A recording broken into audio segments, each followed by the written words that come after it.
mission. So that's a good reminder for us if we have this kind of life-changing or even these little experiences that pull us closer to God. We're not just supposed to be like, wow, that was a great experience, I feel so good, and keep going on with our days, but use that to either spread it to others to bring them into this closer communion with God, or to keep that train kind of moving of Christians going on mission. And then next we have one of my absolute favorite biblical figures, John the Baptist, who he feels the awe of Jesus drawing near to him in Mother Mary's womb, and he literally leaps in her womb. From at the moment the sound of your greeting reached my ears, says Elizabeth, the infant in my womb leapt for joy, however you say it. And then this response, there's first this confusion, right?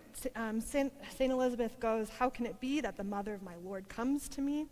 And there's this personal encounter where the response is pondering how in the world this is happening, how the person of God is coming down as this little baby. And then, of course, we have Pentecost. And I really like differently according to our mindset and our state in life.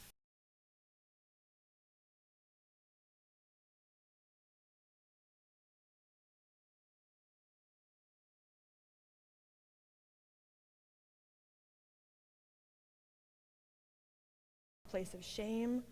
Are you surprised that he could be so good, or do you welcome him eagerly and readily?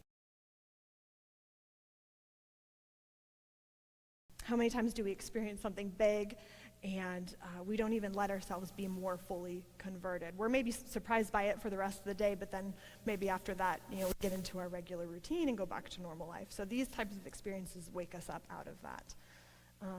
But now, this is the part I'm the most, least equipped for, but this is the scientific implications that we have for awe. So this is really cool, just gets a little bit crazier. So being in a state of awe, right, and that scientific definition we talked about earlier, actually affects and alters your body's physiology. So we're going to talk about that and exactly how. So bear with me. Okay, so the first part of when you're in a state of awe, how it alters your body physically, is the vagal tone increases. And so I only know a little bit from my studies of what the vagus nerve is exactly, but there's it goes down obviously your whole entire spine from your brain to your gut, and it's responsible for controlling the motor fibers of the GI tract, which assist with the contractions of muscles in the digestive system. Also with your heart, because it regulates your heart rate and blood pressure. Information is sent through the vagus nerve from the heart to the brain. And then the vagus nerve regulates breathing and the diameter of your airways.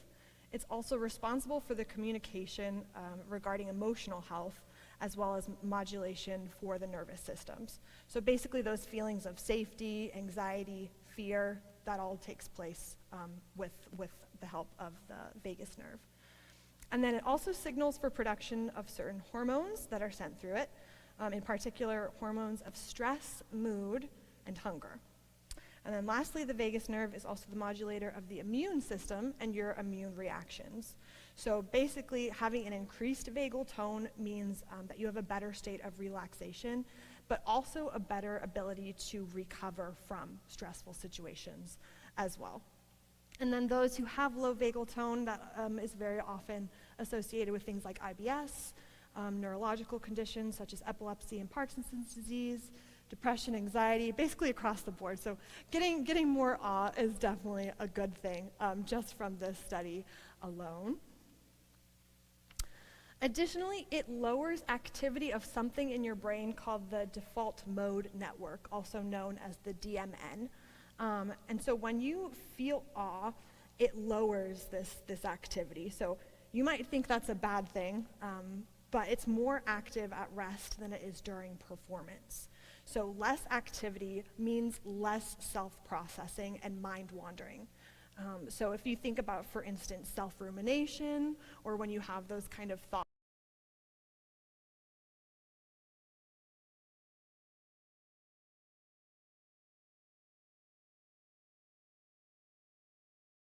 of awe, actually decreases that. It slows us down.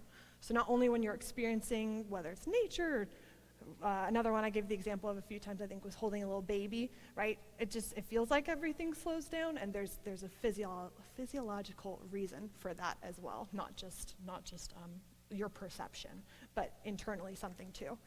And what's also really interesting is that this study showed, this one up here, the Van Elk study, that strong drugs and psychedelics give off extremely similar results to what an awe-inducing experience does. So it's even more powerful than we credit it for. All right, and then next, your blood pressure is actually also lowered, but this is probably one that we can feel most physically. If you're in this state, everything once again slows down. But it reduces more stress and calms the body more than any other tested emotion in case studies, including joy, pride, and amusement. And then additionally, this is something that's really cool. It's been associated with a kind of reduction of, I'm going to try my best to say this,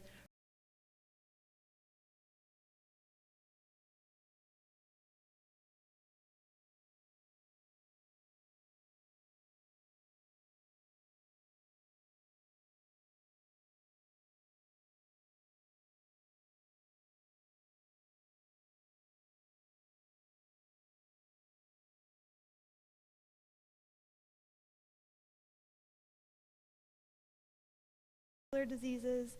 So we're witnessing something awe-inducing. It stops that production, or at least slows. And just some random, some other studies just thrown up there. So your blood pressure is lowered. Your fight or flight system regulates itself, so it comes back online with itself. And then hormones like cortisol are leveled out and sometimes even synced. So studies even show that when there's a group of people having an awe-inducing experience together, they actually, no matter what level they went into the event with, will come out with the same cortisol levels, which is really cool, because that just plays more part into that unity that we were talking about, that communion with God.